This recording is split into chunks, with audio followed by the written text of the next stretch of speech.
Are you the quantum mechanics? Yes, we are the quantum mechanics. Also known as the justified ancients of woo-woo. If you're interested in the paranormal and the high strangeness, we're the podcast for you. Whether you're a believer, a doubter, or somewhere in between. I'm Ben. And I'm Peter. And we are the Quantum Mechanics. It's hot and we're back. Not necessarily in that order. Yeah, as of recording, it is a sweltering day in Oxford. And of course, as being British people, that's all we can speak about for 8 yeah. seconds. Yeah, so if you're listening to this in the winter, it's probably cooled down a bit. Yeah. Well, I don't know. In the current climate, you never know. Yeah, really. Well, Ben, shall we get into today's episode? Yeah, what have you got? Well, I want to focus on, I guess, what many would regard as one of the most important mass paranormal events in modern history. It took place in Portugal in 1917. It was an event witnessed by an estimated 90,000 people. And outside of a mass hallucination, which we'll kind of go into, but it's a difficult one to stand up, it still remains unexplained. I am talking about what became known as the miracle of the sun. Now, there is more to this event than what took place on the one day that everybody focuses on. So I'm going to really give us the full story today. In the lead up to the event, there were appearances by, paranormal entities. One that many believed was an angel and others believed was the Virgin Mary. There were predictions about the future. There's even a little bit of bilocation going on in this episode, Ben. I love a bit of bilocation. Love that. Well, even after 30 years after the event, the Pope at the time connected the events to him surviving an assassination attempt as well. So a lot going on in this story. Now, it has been told a number of times before, and usually it's focused on a religious perspective. Like, it's a miracle. It's seen as a miracle in the Catholic Church. I was going to say, seeing as the Pope said that, I presume the Church see it as a miracle. Absolutely, right, yes. Okay. And actually, two of the main people involved in it are already considered saints, and the other one is on their way to being a saint. That's to do with the timings of their death and stuff. So... But yes, they within a few years, they will all be regarded as saints. So yeah, you'd normally get this story from a religious point of view as a miracle, or I guess the perspective of a debunker. But today, I want to take a slightly different approach. I mean, in recent episodes, we've been talking about what is the nature of paranormal events. We've never really got there, but we've been talking about different ideas.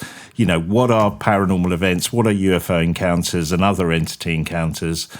And I want to explore this story with an open mind. And if you put the religious connotation and the debunkers aside, could this have been an encounter with, aliens, time travelers, interdimensional beings, a tulpa-like projection, or even signs of that we live in a simulated universe? So there's a lot that you could read into this story. That's interesting, because I think a lot of the time when you take the religious piece out, people put it down to a panic. Which we will go into. Okay. A bit of mass hysteria could be a really good debunker's explanation. Even LSD in the bread as well. Well, not LSD, but, an hallucinogen in the bread. Yeah. Well, I've used a number of sources, but I've heavily focused on a book by Paul Sense titled Fátima, 100 Questions and Answers about the Marianne Apparitions. Now, this book does tend to have a religious link, but it also lays out the facts really clearly, and it's the fact side of it that I really want to focus on today. So let's start with the location, the setting. It took place in and around a town in Portugal called Fátima, which is about 100 miles north of Portugal's capital city, Lisbon. In 1917, Fátima was a small village. The people there were largely Catholic. The nearby hamlet of Valinhos would be the epicentre of events, with 5 apparitions occurring on different dates. In terms of background, which I think is important, Europe had been at war since 1914, which led into World War I.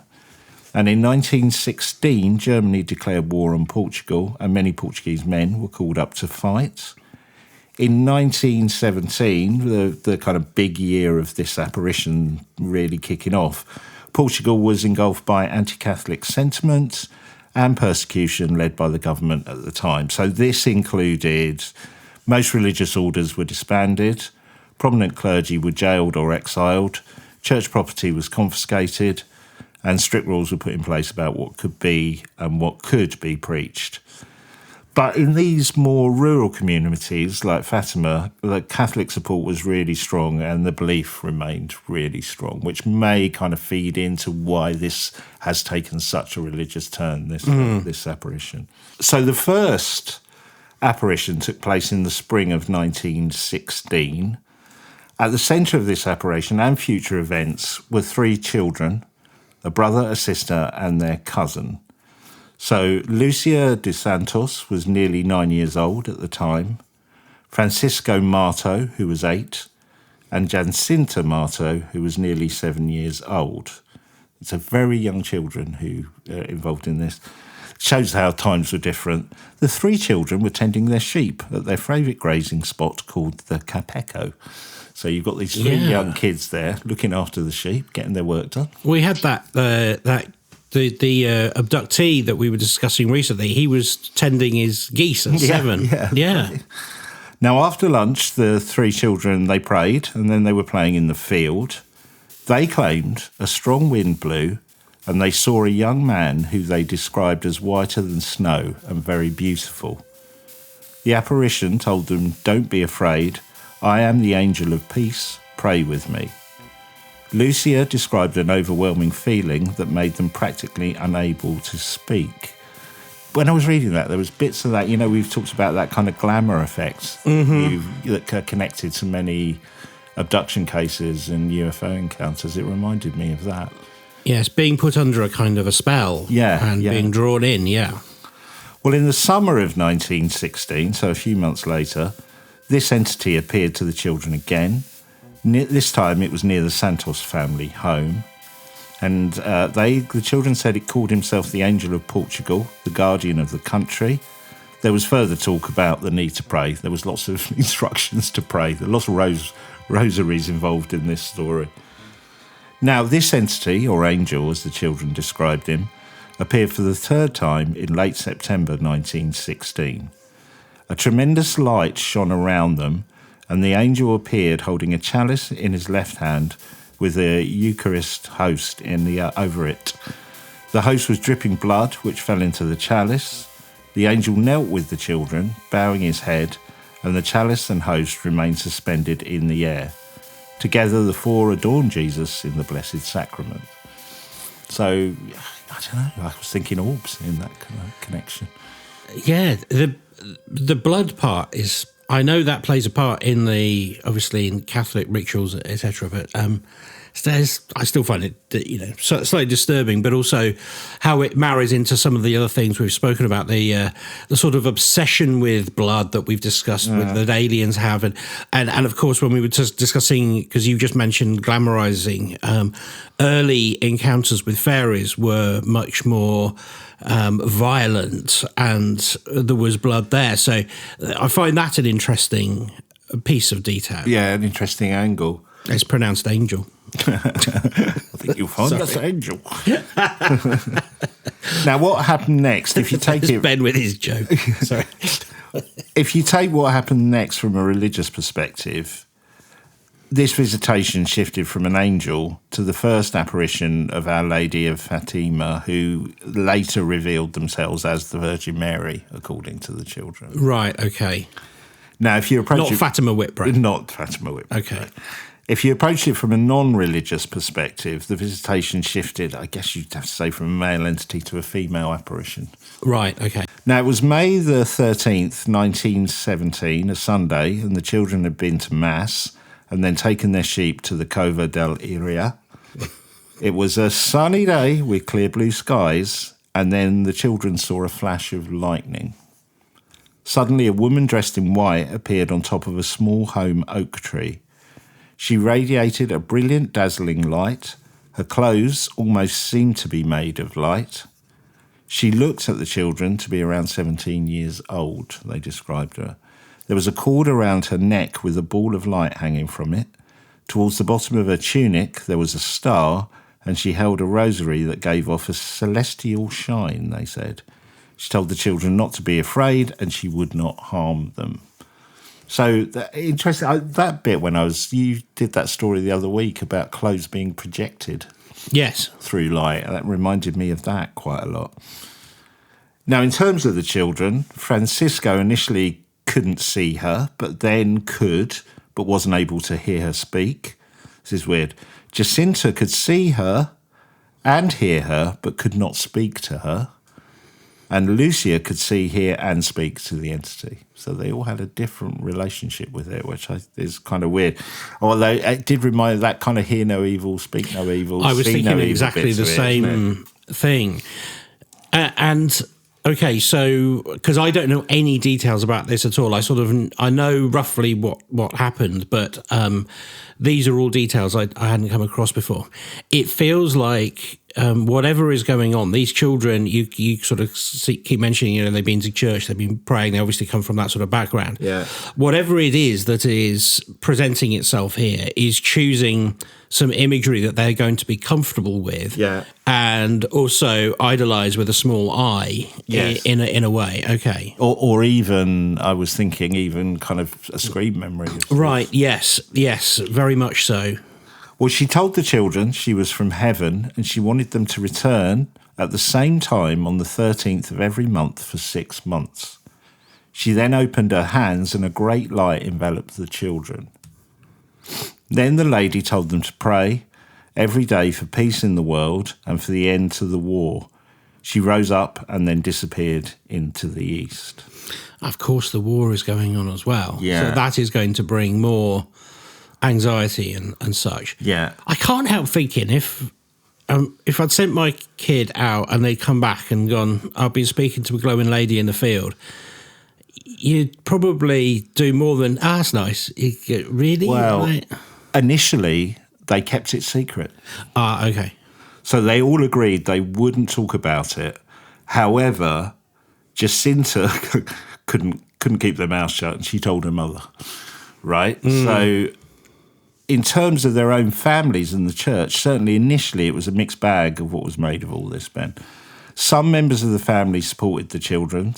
Some thought it was a hoax or a prank. Even amongst the father and mother, there was sometimes splits in the family because you got two sets of families here.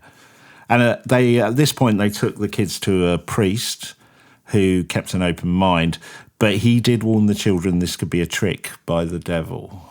Oh, that's interesting.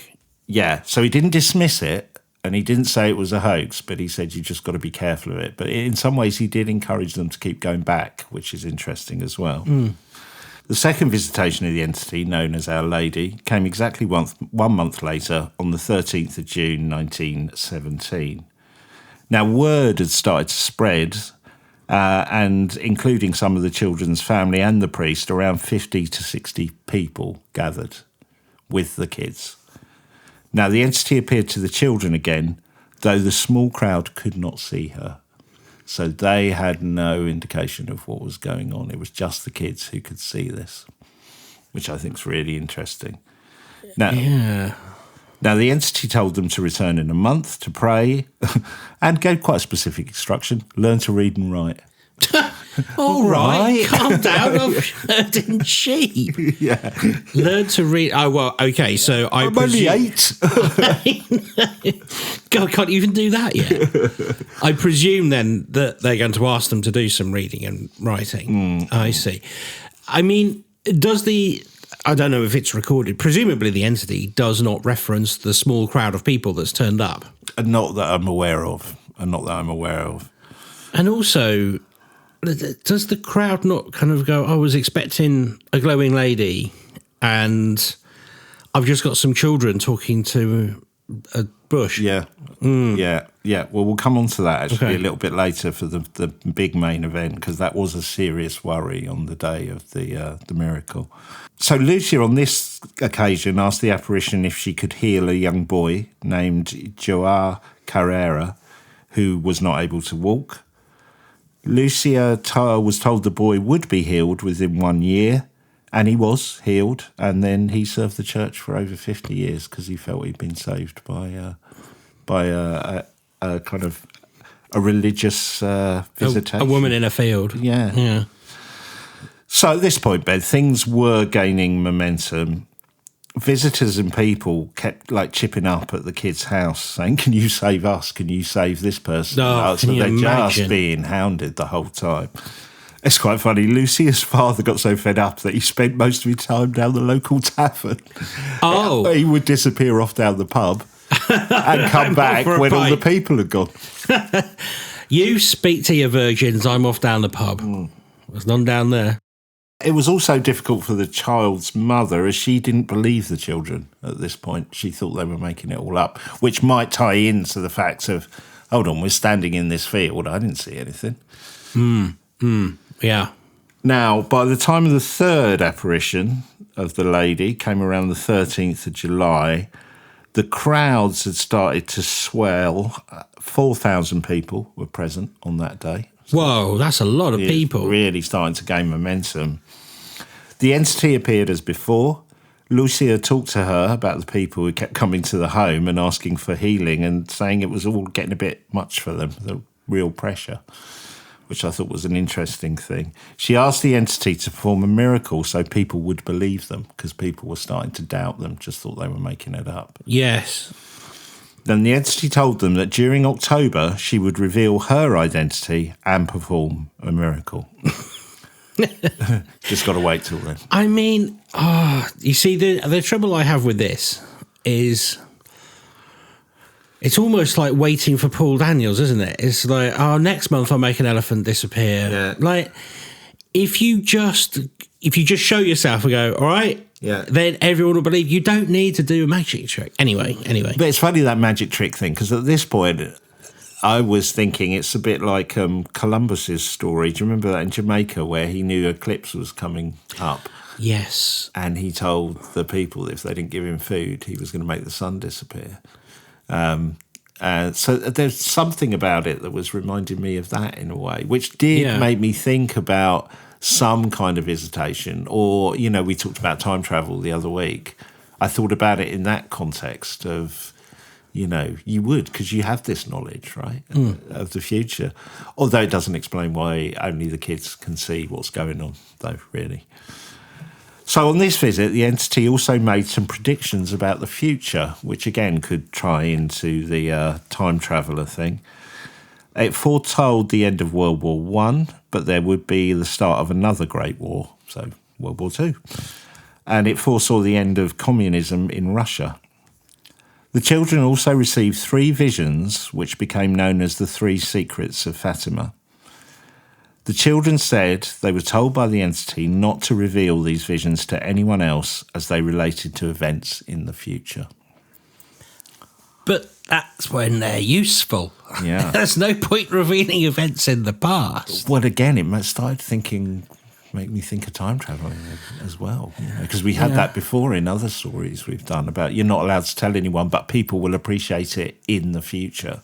That comes up in a few stories we've done recently. But it's also so manipulative because if you know, that sort of, this is a secret just between the two of us. Yeah. I don't think that's really great, to be honest. No. Well, they did eventually reveal the visions to the church many years after the event. But even then, some were kept secret from the general population for quite some time. Let's get into these visions, shall we? McDonald's will remove the McRib as a standard menu item. It'll never happen! No, the McRib is here to stay.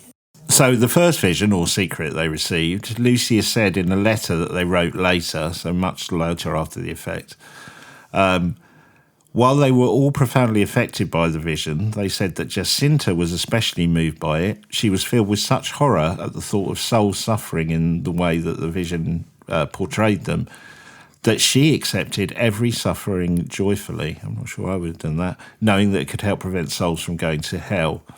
So what this vision the children saw in the first secret, it was a vision of the future.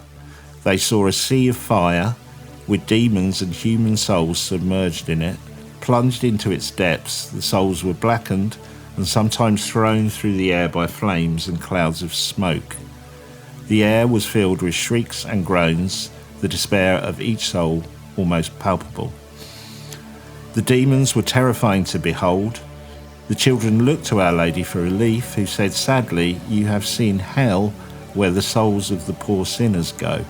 To save them, God wishes to establish in the word devotion to my immaculate heart. If what I say to you is done, many souls will be saved and there will be peace." So, I mean, that's quite a lot for a kind of, they're all under 10. That's quite a lot for them to take in and recount, I think. Yeah, and I don't know. If this is true, should a divine being going, look, there's a picture of hell. Well, there's something trickstery about it, isn't there? It doesn't smell right to me. Now, the witnesses had no idea what the children had seen, but the terror was clear on their faces. Lucia once said that if Our Lady had not already told the children that they were going to heaven, they would have died of fright from this vision. After this vision, so this is quite a big thing in the whole story from a religious perspective, the entity, or Our Lady as the kids called them, taught them this famous now Fátima prayer, which I guess was one reason they had to learn to read and write, so they could write down this prayer that's become very famous. In this vision, the entity told the children that she and God wanted devotion to them to save souls from hell. The children were told if they could do this, the world war would end, but if this was not achieved, an even worse war would break out during the pontification of Pius XI. At the time, the Pope was Benedict XV. Now, as you probably know, Ben, popes choose their name when they are elected Pope. So no Pope with the name Pius XI existed. As you can probably guess, there was a new Pope in 1922 who chose the name Pius XI. The prediction was World War II would break out during the reign of Pius XI. Oh, I see. Who wasn't Pope at the time. Now, there's no evidence that this Pope chose this name because of the prediction and the secrets. It was not revealed by the children until after Pius XI had died. So that's a hell of a coincidence there, if it is a coincidence. They were told that there would be a Pope, Pius XI, and a Second World War would happen during his reign. And then the Pope, during that time, chose the name Pius XI without any knowledge of what the kids... So we have this as recorded fact before this happened. It was written... Okay. It was written down. In terms of what else was included in this second secret, well, how can I sum it up?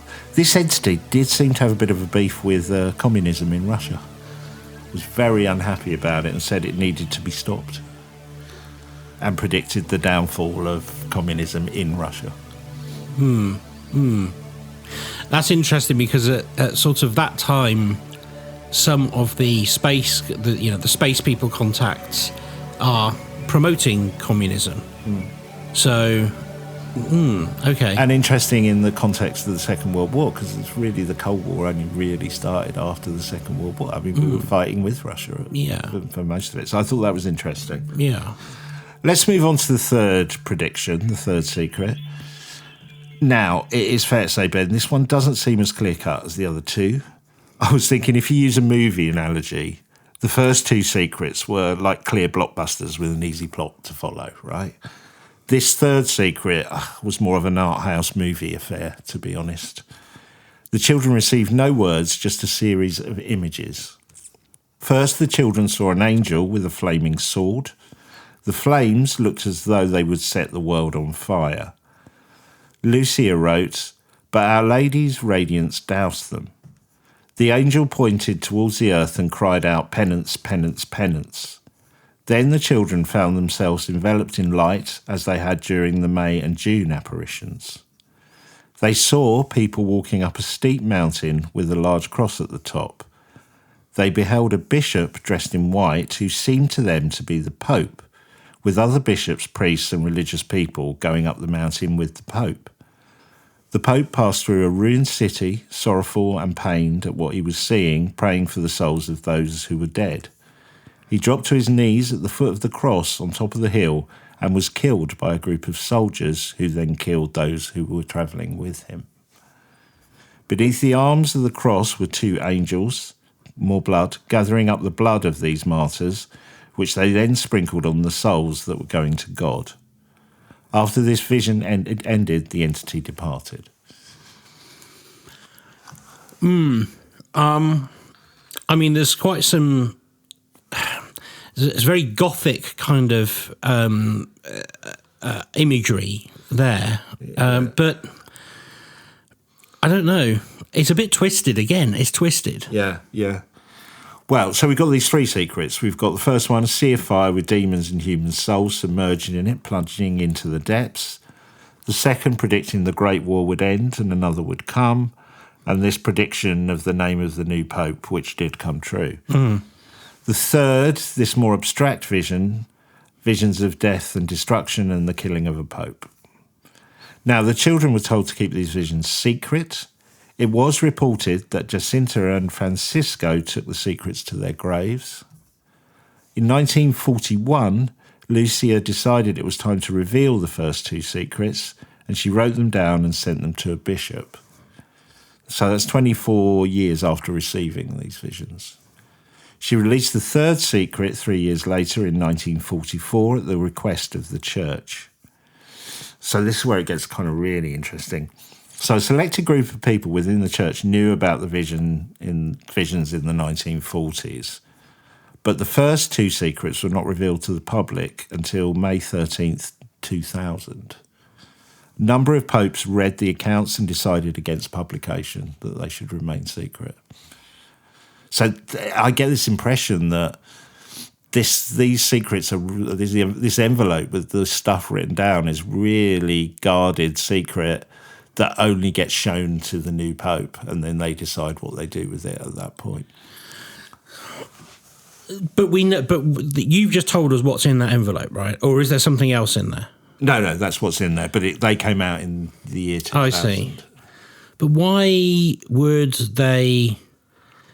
they guard it? Is that because, some of them think that this is like the Cottingley Fairies and it's the delusions of some young girls, or they, surely they don't think that's more serious, because that first one, even though it's an unpleasant vision, that is like, the fire and brimstone preachers' main thesis when they're preaching. So there doesn't seem to be any huge surprise there. I wonder I think it's just, from my reading, just a general case of too controversial. Too controversial. Now, Lucia's written account of the third secret did take longer to be released. When Lucia wrote down the third secret, that's the strange one with the visions, she put a note on the envelope saying it should not be opened before 1960 or after her death, if that was sooner. Okay. The secret was opened by Pope St. John the 23rd in 1959. It was also seen by a cardinal and a bishop who was with them. They read it, resealed it, and said it should never be opened again, which it was. I was going to say which it was. Yeah. But they didn't give a reason. No. The next Pope read it and decided it should be released. So Pope John Paul II read it, decided it could be gradually released, and we'll get onto why he made that decision. Gradually released. The first word. Well, I think it was gradually released through the church and then out to the public. I see. Basically. I see. And we'll get onto why he made that decision. It's very interesting. So let's go back to 1917 and these apparitions and the revealing to the three children of these secrets. Now, in the lead up to the next reported apparition on the 14th of August, officials started to become more nervous about how this whole thing was gaining momentum. In terms of crowds, it had gone from a handful to thousands in a short space of time. Now, the city council was headed by a man named Santos, who was anti-Catholic and he basically wanted all this to end, Ben. He just wanted this to go away. Remember, you've got a very anti-Catholic government at that point. Yeah, and this is gathering up loads of very curious people who... Yeah, it's difficult, I think, because you've got the children involved. I can see that this would go against an anti-Catholic sentiment because you've got innocent kids, they're being given revelations, people are curious about it. Yeah. It's going to be quite difficult to argue that down. Well, Santos, the guy who was running the council, ahead of the August 13th scheduled apparition, I guess, he summoned the children and their families. At this meeting, the children were initially encouraged to stop. When they refused, they and their families were threatened with all kinds of penalties, even death. On the morning of the scheduled next apparition, Santos went to the home of the children, claiming he wanted to accompany them to the site. Instead, he put them in a horse and cart and took them to prison. Sit down and shut up! He took them to prison? He took them to prison on the day that this next apparition was supposed to happen. That's not on. More than 15,000 people had gathered at the Coverdale area. It was the largest crowd yet. Something remarkable happened at noon when the children were not there. Witnesses said that out of the east, a small cloud came and settled on top of the home oak tree where the lady usually appeared. The sun turned pale, and after a short while, the cloud departed and returned to the east. Okay, so that's quite UFO-y. Very UFO-y, right? And the implication is, chipped up, the kids weren't there, so they just went. Now, Santos threatened the children while they were in prison. This is really... Now, remember, these kids are all under 10, right? He threatened them that he would throw them into a vat of boiling oil. What? Yeah. No, come on. Yeah. Right, I'm very much on their side now. Yeah. So they're all under 10, but again, they refused to bow to the threat, and he had to release them 3 days later. Well, I should think so. Come on, that can't be put... Where are the parents here? Were they arrested as well? Yeah, well, I don't know if they were arrested, but they were certainly threatened with all kinds of stuff. That's so wrong. So on the Sunday the 19th, the 3 children were tending to their sheep, and the entity appeared, kind of unscheduled, I guess, this time. Morning. She told them she would perform a miracle in October, so everyone would believe they were telling the truth. What time? Well, the clocks go back, so it's a new time, 10. So, on September the 13th, 1917, a huge crowd had gathered at the site. With the imprisoning of the children, I guess the previous month, it kind of swelled the crowd. Absolutely, yes. Completely the opposite. So the crowd had now reached 30,000 people on this September date. The entity appeared to the children again, gave them details of what they would see in October. So let's take stock. In the period of less than a year, the 3 children had multiple visits, initially from a male entity and then a female entity, as they described it, or Our Lady the second time. Crowds had grown from a handful to nearly 30,000. The authorities had initially ignored it, thinking it would blow itself out, and then threatened and locked up the kids and then threatened to kill them as well. So we've had all this going on in that short space of time. Many of their own family members didn't believe them, and they were now holding these secrets that they were not told not to tell anyone about. But they had been promised a miracle that was going to happen on the 13th of October so that people would believe them. Yeah, okay.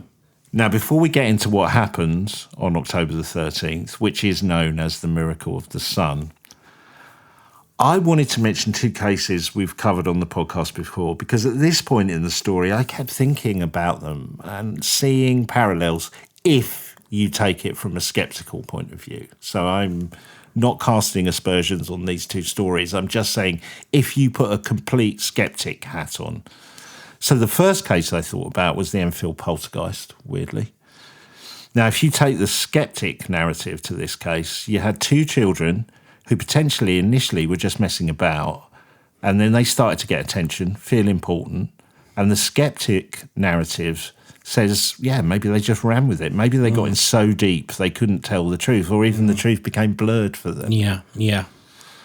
The second case I thought of was the Fox sisters. Again, children who had, I guess, worked out a cool magic trick that looked like they were communicating with the dead. You know, not once for yes, twice for no. This is where we get that from. Yes. But, they were just messing about, maybe. People believed they were communicating with spirits. They got attention, fame, recognition. The family were making money. They were on a roller coaster, right? They couldn't get off. And certainly one of the Fox sisters has written about this, even though she did recant it. So in this case we're looking at today, my skeptic hat started to think, this could be like, something like that. Remember, at this point in the story, outside of a child that seemed to be healed and a weird cloud that appeared to the crowd in August, all of this came from the 3 children. All of it. Yeah. Now, I point this out not to cast doubt on their story or the people mentioned in the other cases. I'm pointing it out because in some ways I think it goes some way to perhaps understand how the government and officials reacted to the predicted miracle that was scheduled for October the 13th. So you got these 3 children who've promised a crowd a miracle on a specific day at a precise location, right? When do you get that? Now, rather than fear it, the authorities kind of rubbed their hands with glee, Ben. They knew thousands of people, thousands of believers would be there to witness some miracle, and the authorities believed nothing would happen. Right, so they could go down, gloat, and go, right, you've all been mistaken. Yeah. Now go home. Yeah, the right. crowd would be let down, the children would be exposed as frauds, everything would go back to normal, the church would be left with egg on its face and damaged reputation. So the authorities thought, well, we'll just let this play out then. In fact, Ben, the church and the children's families shared some of these concerns. They tried to convince the children to say that they'd made the whole thing up. They feared they'd be murdered by a disappointed mob. So remember, there is doubt within the family, even the church, that this is real. So they're like, you're going to be killed because you're going to promise something and it ain't going to happen. Yes. And then there's a very good chance that the crowd could perceive you as being demonic or something. Yeah, okay. But the children refused to back down. So the crowd had started to gather early on October the 13th. Their numbers estimated to between 70,000 to 90,000 people. Good grief. I mean, this is now Wembley size. Yeah. A full, massive football stadium. Most football stadiums are smaller than that. Yeah. Well, Wembley's probably 90,000, isn't it? It had been heavily raining all day, but the rain and mud had not deterred people. The event started, as they had on previous occasion. With a warm-up act. Yeah. Yeah. It was Rick Astley. The children saw a flash of light and the entity that they called Our Lady appeared. She told the children she wanted a church built on the site and that the war would soon be over and the soldiers would return to their homes. She told them she was the mother of Jesus. Now, I'm not sure, Ben, if any of this would ease the fears of the children's families or the church, because as before, this was only being seen and communicated to the children and by the children. So you got a crowd, right, of 90,000 people soaked to the bone because it's been raining all day. They're probably standing there going, is this it? Yeah. When's something going to happen, right? Yes, exactly. There's 3 kids down there and they're just staring into space. Yeah. That's what it would have looked like at that point. So, yeah, you can imagine. Oh, God, if you can imagine if you were the parents of that kid, you'd be like, oh, my God, this is going to end really badly, right? But then something did happen that would shock the crowd and the wider world. It had been constantly raining, the ground was a sopping muddy mess, the crowd was soaking wet, and the rain then suddenly stopped and the sun appeared. Lucia said that the entity, the lady, rose up and opened her hands and light came from them. The light was then projected onto the sun, and Lucia cried out to the crowd, "Look at the sun." And this is what the crowd saw. The sun suddenly appeared to spin rapidly. Its colour became dull and opaque. It cast multicoloured light on the people below. The sun then jerked from its position and danced around, zigzagging all over the sky. The crowd marvelled during the display, which lasted for several minutes. Their sun then appeared to plummet towards the ground. Many in the crowd thought this was the end of the world and fell to their knees in the mud and prayed. The sun then returned to its original position in the sky. The crowd then realised their sodden clothes were now completely dry. The whole event had lasted more than 10 minutes. Okay, so this was witnessed by 90,000. 90,000 people. Well, somewhere between 70 and 90,000 people. Okay, and What did the authorities think of this? Did they witness it? Well, they must have witnessed it. They witnessed it. They tried to cover it up after. Oh, really? Now, there were reports of many miracles happening that day, so people in the crowd said there was miraculous healing going on. I think this is a really interesting point. It was not only seen by those at the site, it was reported by others, some as far away as 30 miles, which I think is amazing. It is, but it also brings up a really interesting point about the localization of it, because obviously, if the sun is dancing around, this has implications for everybody, at least in the hemisphere where the sun is shining at that particular moment. But if it was the sun. Right, yeah, okay, yes.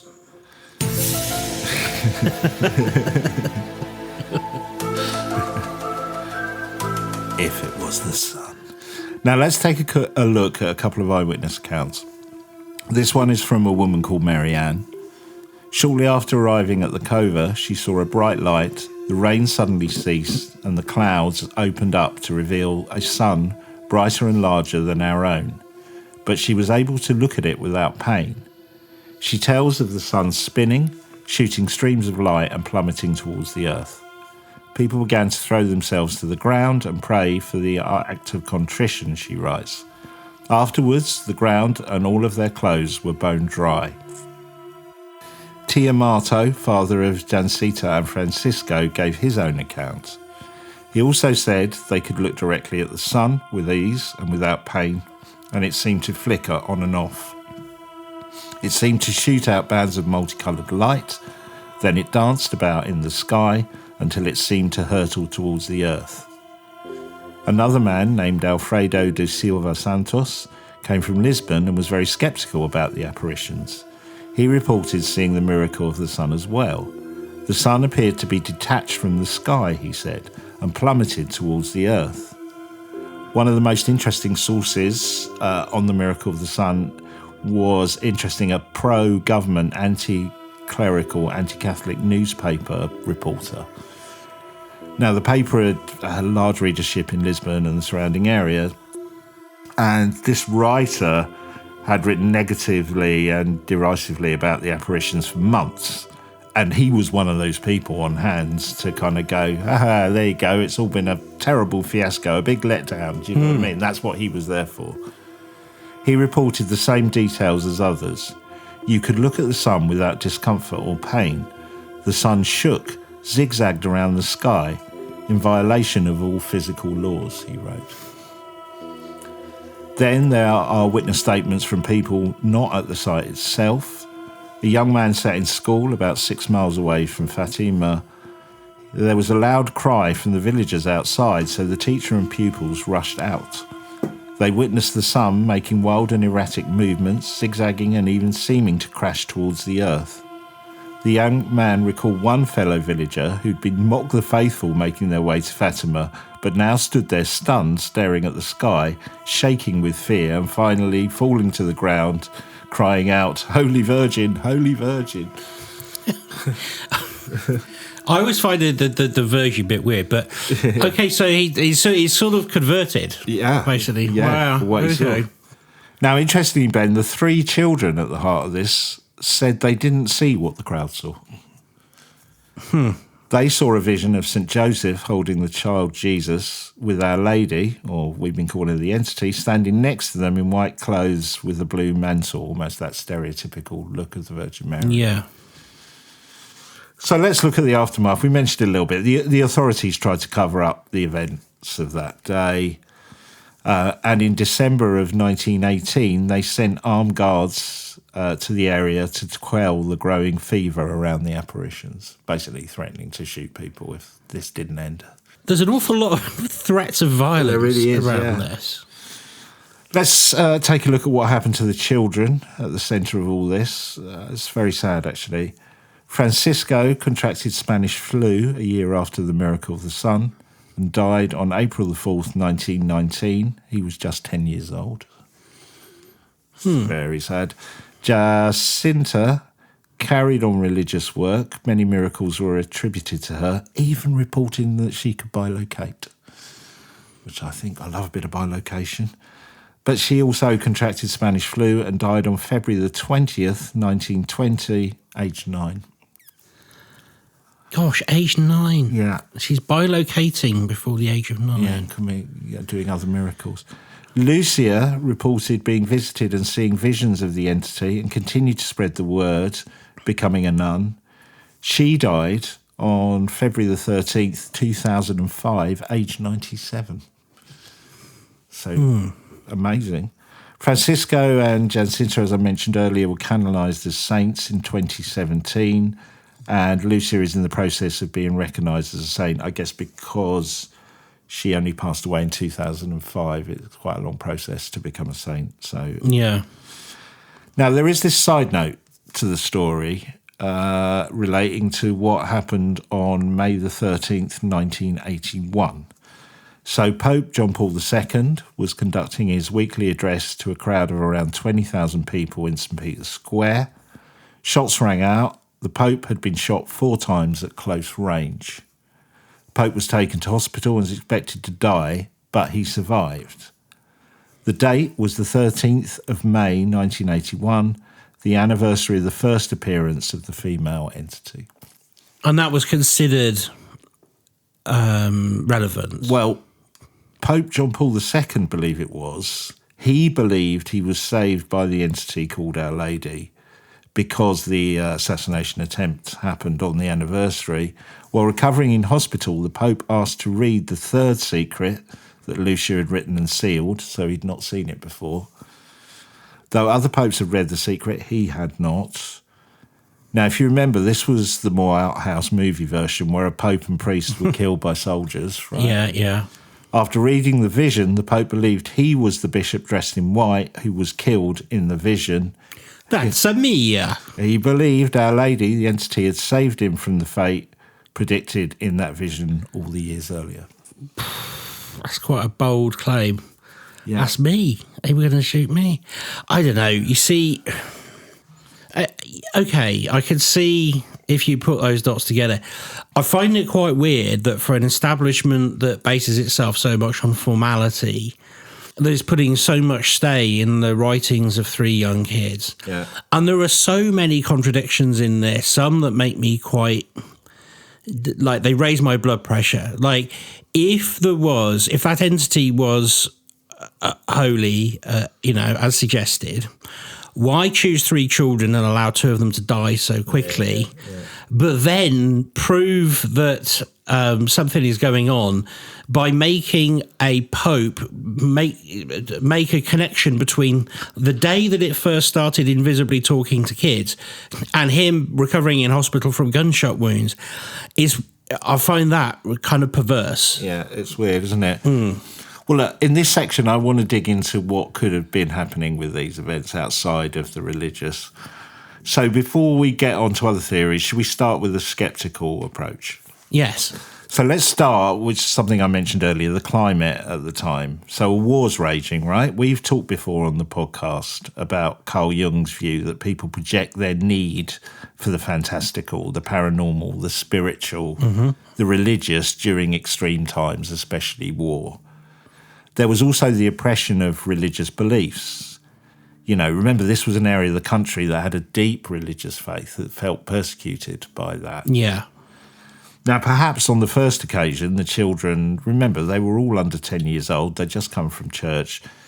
Maybe they did see something strange, maybe a weird weather phenomena, maybe the planet Venus, and their imaginations just ran away with them, right? They're all under 10. Once they started, maybe things snowballed and they kept going, even believing it themselves.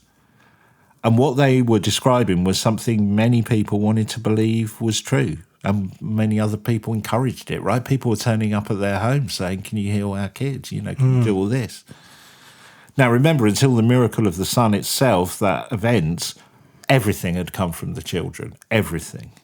And even the secrets, if you think about it, were written after a lot of the events that were predicted. Some of them weren't, but a lot were. So, for instance, the name of the Pope, who was going to be there at the time of, well, now I'm not saying they did fake it, but that's what a skeptic might say. Yeah.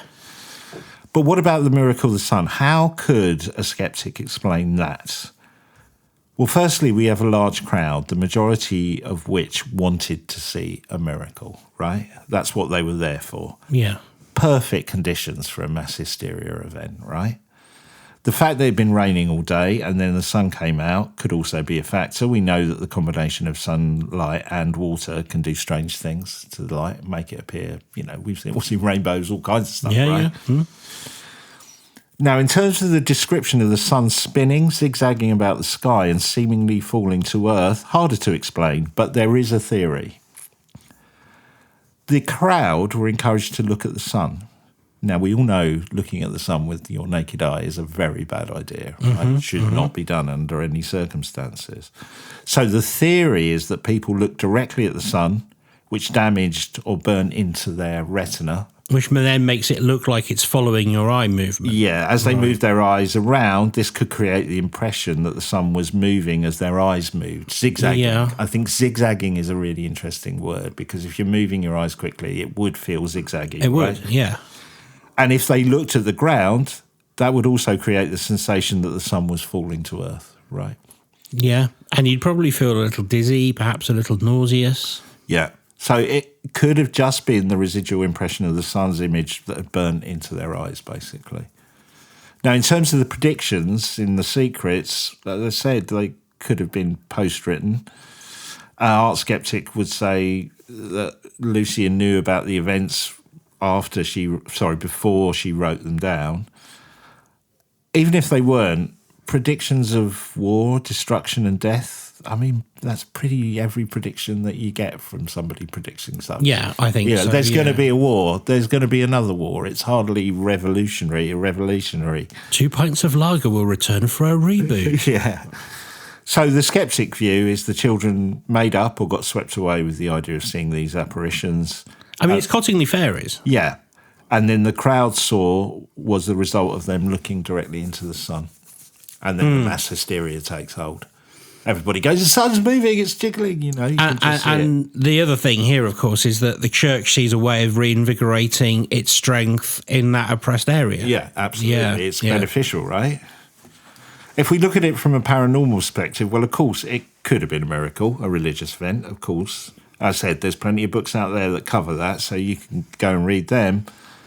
Perhaps it was an encounter with extraterrestrials. I mean, you've got those feelings of being glamoured. You have those familiar messages of war and that we're destroying our world, right? All the imagery that we're trying to portray. Yeah. I mean, these extraterrestrials may have framed their appearance as a religious encounter, or the children may have just interpreted them that way, a bit like a screen memory, as we were saying earlier. Yes. I guess the same could be said for interdimensional beings and trickster spirits. Doesn't quite... The interdimensional and the alien one doesn't quite explain why... when the kids were seeing these things, other people who were around, the thousands of other people couldn't see them.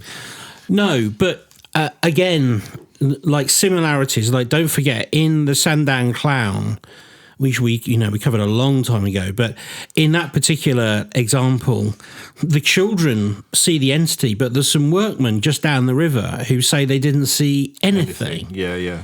So there is precedent for this. And I guess if you take it from a trickster spirit, then yeah, of course. And of course, if it were signs that we live in a simulation, anything's possible, right? We've said that before, right? Yeah, of course. Then you have a concept we talked about a few weeks ago. Was this a visitation by time-travelling humans from the future? I mean, it could explain the human appearance and the elements of things being forewarned or predictions of the future. So it could tie into that. Again, for why, I'm not sure. What's the purpose of going that public, really? Making it such a big event. I'm going to perform a miracle on a set day, in a set location. Why would you do that? I'm not sure.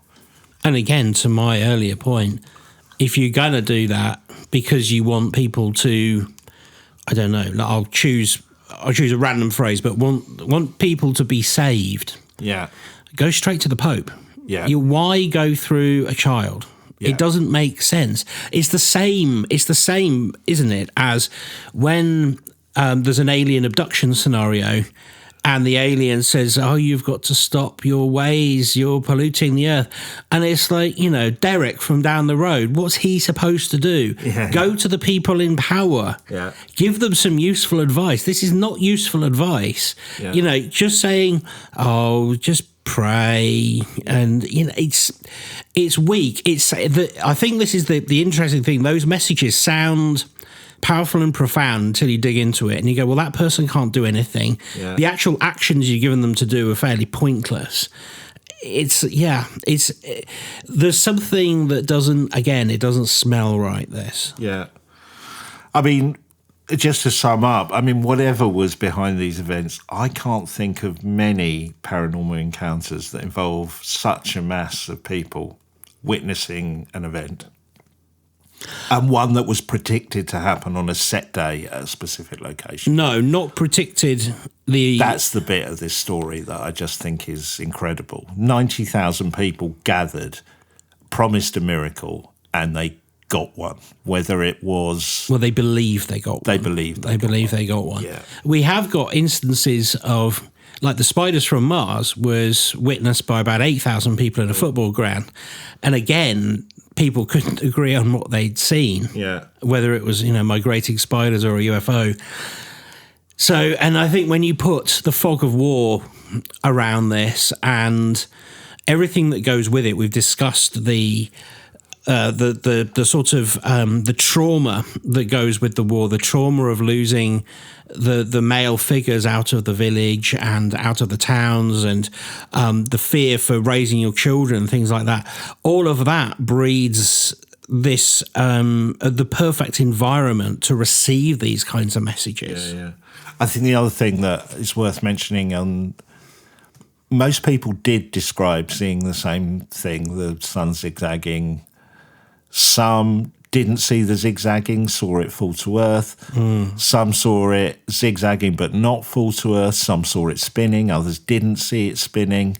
So there is inconsistencies in terms of what people saw, which again would probably lend to something being burnt into your eye, because it really depends what your eye is doing. Well, come and join us at Patreon for our exclusive episode, Ben and Peter's X Group. I am going to be talking about another case that is roughly happened around a similar time period, often gets mentioned alongside this one. We're going to be talking about the Angels of Mons. I really like that one. Yeah, and the surprising background to that story. So if you fancy that, come and join us at patreon.com/TQM pod, or click the link in the show notes. Please do support us. Join the other people there for episodes ahead of time, ad-free. What's the Discord server? Discord server? Yeah, there's lots one of that chat never lets going me on in. there. Yeah. We sold that. I know. I'm so bad at underselling it. But basically, when you join, you really help us make this a bigger and better show, and help us continue what we're doing. And as we say, it's the cost of me and Ben sharing half a cup or a coffee between us a month. Yeah. We get to... You get to buy us half a cup of coffee a month. And you get quality sound effects like that. Yeah. Random. I know. I just needed to use it. Right. Well, I don't know what we're doing next week because I'm still in the middle of it. Cool. All right. Well, we'll provide you with some kind of miracle. Yeah. Well, that's what I'm going to be finishing off my research this weekend. So I'll see you on the Extra Scoop for... Oh, we got a brilliant listener story that'll blow your mind. Oh, cool. Yes, we have. So definitely come and join us. We'll see you over there. See you there. All right. Take care. Bye. Bye.